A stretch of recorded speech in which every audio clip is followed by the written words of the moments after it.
T'as appris que penser à toi, c'était mal. Que dire non, c'était refuser. Que poser une limite, c'était fuir. Que prendre du temps pour toi, c'était te la couler douce, pendant que les autres se battent. Alors t'as donné, toujours.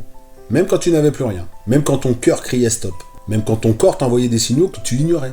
Tu as dit oui quand tu voulais hurler non. T'as souri quand tu voulais pleurer. Tu as tenu encore et encore, alors que tu étais épuisé. Et un jour, tu t'es écroulé. Ou tu vas le faire. Pas parce que tu es faible, mais parce que tu n'avais plus rien à donner. Parce que tu avais tout donné, sauf à toi, le principal. Et là, peut-être que tu as entendu cette voix. Tu es égoïste. Mais réfléchis un petit peu. Quand tu es en train de te noyer, est-ce que c'est être égoïste de chercher à respirer? Quand tu saignes, est-ce que c'est de l'égoïsme de poser un pansement? Non, c'est de la survie. Alors penser à toi, ce n'est pas trahir les autres, c'est rester vivant.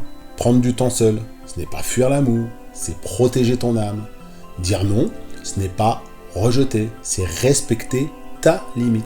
Poser une frontière, ce n'est pas de la froideur, c'est de la dignité, de l'amour-propre. Parce que tu ne peux pas donner de l'eau quand ton propre verre est vide. Et si tu continues à t'oublier, un jour, il ne restera plus personne à aimer. Ni pour les autres, ni pour toi. Alors oui, bien sûr, pense à toi. Repose-toi, même si tu n'as rien fait de la journée. Éloigne-toi, même si on t'accuse de disparaître. Choisis-toi, même si on te dit que tu es trop sensible. Ce n'est pas de l'égoïsme, c'est de l'amour-propre. C'est un acte de résilience, de respect, de vie.